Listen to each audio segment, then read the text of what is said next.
you're the Toronto Maple Leafs GM, and you get a phone call. It's draft night, right? Mm-hmm. We'll give you the first overall pick, Connor Bedard, and all you got to give us is Austin Matthews. Do you hang up the phone or do you sign the papers? I run over there with pizzas and bottles of champagne to hand around. 100%. I would give them Austin Matthews and something else, because you're only talking about having, if they said that, we can take if they knew that they had Matthews in a sorry, a friend of mine walking by out in the hallway here. I'm podcasting from a mall, so we're not open yet, but friends are walking by. I'm in the yoga studio, so it's all good. If the Blackhawks knew that they had Matthews signed, they could it was a sign and trade kind of thing, right? Would you make that deal? If I was the Blackhawks, I would very greatly consider it. If I was the Leafs, I would not hesitate at all, right? And that's a big gamble. And I know people are like, "Oh, you're crapping on Austin Matthews all the time." Even if he scores 60 goals a year, which he didn't this year, I don't think he's worth $14.5 million for 8 years. I just don't. Maybe in an unlimited cap situation. Yes, exactly. Yes. But in a sense, when your cap dollars are so precious, I would say it hamstring, like they were so hamstrung without giving him that contract. I don't see how they're going to be able to do this and actually field the team. They're going to have a 7th-string goalie at that point. Connor Bedard, though, was funny because if I could have bet that money on it, I saw him going to the Blackhawks. It's one of those situations where the ping pong ball is weighted or it's stuck to your hand. LeBron James happens to go to Cleveland. Sidney Crosby happens to go to the Penguins. I was assured that this happened again. The Ducks finished second, right? Mm-hmm. You remember that look on Brian Burke's face when the Penguins won it? He's like, "Yeah, my career is over." Because right. you get this guy, you get Sidney Crosby to the Ducks. It's a way different franchise. Like they had Paul Correa. This is Paul Correa on steroids. Like this is Paul Correa. Not that I'm saying that because Sidney Crosby uses steroids, but Sidney Crosby on the Ducks for all this time. Like imagine any organization that would have been fortunate to have Sidney Crosby. Like he's a Marilyn Lemieux, Wayne Gretzky. Now we look at Connor Bedard, thinking where he is and where the Blackhawks were going. They conveniently, were losing all their players, and Peter Mrazek is their top goalie. That says a little bit there. But they're getting like a Jeremy Roenick. They're getting like their franchise star. Where do you see Bedard as far as, is it too soon to start saying, he's the next McDavid, he's the next Gretzky? Like, where do we see this Bedard thing shaking out for the Blackhawks? I don't think that Bedard will have the immediate impact that somebody like Crosby or McDavid had. But do I think that down the road, and I don't think Bedard is going to end up scoring 50 or 60 goals a season, especially not with the Blackhawks to start with. But do I think he's more in the Connor McDavid mold of all-around really good player, leadership, that sort of thing? I do, right? And so that's why I view him as a better long-term piece to have than I do with Matthews, right? But, it's so hard to tell, even with first-round pick or first overall picks in the league. I mean, Alexis Lafreniere, Patrick Stefan. There are Alexander Dave. There are lots of times that guys, it just does not work out the way you expect it to, or they get hurt or whatever else. I don't see anything that's stopping Bedard from becoming one of the top 5 players in the league within a year or two, maybe by year 3, right? So from my end of the spectrum, being he's a Canadian, everybody is losing their minds up here, waiting for the Bedard cards next year. It's going to be like it was when McDavid came out, right? People are already calling me, well, I want to buy all the product you get when that comes out. And I'm like, I can't do that. I have to have product for everybody else.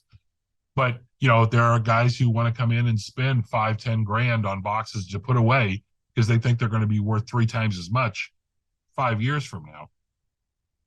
That's a big gamble to take. But is it possible that he has sort of the same career arc that McDavid does. It is. I don't know that he is as flashy as McDavid is, but he could be, if not as good, really, really, really good. Awfully close. How does he avoid the issues as far as becoming the next Alexander Daig, for example? You were around for the Daig years. Daig was a can't miss prospect, Ottawa Senators. He beat the chest when he put the jersey on, right? Good looking guy. Bedard's a good looking guy. These are like our future captains, our future whatevers. What happened to Daig? People forget about him, but he was the can't miss prospect. Ottawa, this was going to save the franchise. What happened to Daig? Distraction. I think Daig just, there are some guys who I view McDavid like this, and I view Crosby like this too. Do you ever hear about Crosby or McDavid doing anything else outside of hockey other than Never. occasionally something to do with charity or something like that? I was going to say, yeah, going to a charity golf tournament, but yeah, or there was a story not that long ago, I think, about Crosby stopping and taking pictures with somebody at a restaurant, right, and then buying their dinner before he left. That's what you hear about with those guys. What did you hear about pretty quickly with Alexander Daig? I think I want to be in movies, right? I think I want to do this. I think I want to do that. You're either super focused on what you're doing, and I'm sorry, but being a professional athlete, I think it's pretty difficult to put your eggs in a different basket until either the end of your career, until you're finished, and then go decide to do something else, right? I mean, you could maybe study in the off season to be an actor when you retire or whatever else. But I think if your focus is not, 100%, it's not like in the 50s when you were a baseball player or a hockey player and then you went and worked in the factory or had a job at a car dealership or whatever else in the off season, and then you worked your way back into shape. That 4 months was kind of downtime for you. It doesn't exist anymore. And by all accounts, I mean, you never know this until somebody gets handed a big contract. And the other thing is, the contracts are not so big as a rookie when you're in the NHL that you could just kind of go, well, I'm checking out, right? Maybe for Daig it was. Maybe that was enough money for him to think, I can just do whatever the hell I want, right? But in the NHL, generally, it's not like an NBA rookie contract or something like that, where it's just, here's a pile of money. And now work hard. Here's a pile of money you can sit on and sleep in the middle of at home every night, but also work as hard as you did before. I think it's only natural as a human being to think, God, I can take it easy a little bit, So from all accounts, from what I understand from people I know in the CHL and things like that, Bedard is a single-minded hockey guy. I'm going to be the best, absolutely the best hockey player I can be, and hopefully that means the number one hockey player in the world.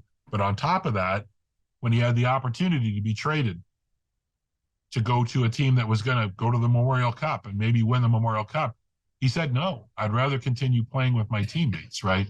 And see how we do. Maybe I can lift them myself. Maybe we can as a team, we can do this. So he seems like that type of guy. Will he turn out to be that guy? I don't know. It's too hard to judge how it affects people, injuries, the fact that the Blackhawks are awful. They're headed in the right direction, though, for sure. And that's another thing about when you talk about conspiracy theories and ping pong balls and stuff. This is a really good way to kind of bury the past of the Blackhawks from the last few years, is to give them Connor Bedard and say, look at this fresh new team, right? I'm not saying that's what happened. I don't believe so. It's just, I don't like the lottery system anyway. I think if you lose, you lose. But I get why you don't want tanking, right? But I think that Bedard is the kind of person who he seems to be, that his focus is where you would hope it would be. Remember when Vincent Lecavalier was the Michael Jordan of hockey? Mm-hmm. Remember there was a guy by the name of Alexei Yashin, where there was a man by the name of Mike Milbury who was the Isiah Thomas of hockey, and he pulled up his owner, Charles Wang, and said, I think we should have the whole team for Alexei Yashin. This guy can't miss. That's why I'm just trying to keep people's expectations, to keep in mind there have been these can't miss guys before. And what happened to Lecavalier? I don't. He didn't make the Hall of Fame as far as I remember. He did okay. He's on the cusp of that, though. He was an awfully good player, right? And won Just one cup, maybe two. I wouldn't say though, like it's not in basketball that he didn't do. He certainly did not do it single handedly, and he was No, not the. no, He was no. certainly not the Michael Jordan Right. of the NHL. And if you put your Mount Rushmore of NHL players, you're never going to see Vincent Lecavallier's bust over there, nor Alexander Digg. Digg's movie career, I don't think ended up flying very well. But that's the world of hockey, you know. And these drafts are very interesting. But we wish him well. And if I was going to give Connor Bedard one piece of advice, it's very simple. Besides the fact, never go to a bar, club, pub, any kind during your playing career as much as possible. Number two is no social media. Just Yeah.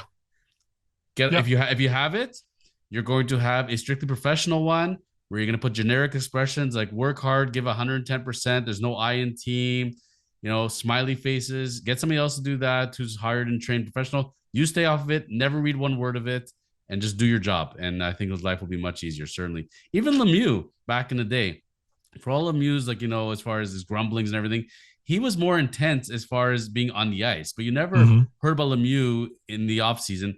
But these guys were also very fortunate because they played in the age before smartphones, before social media.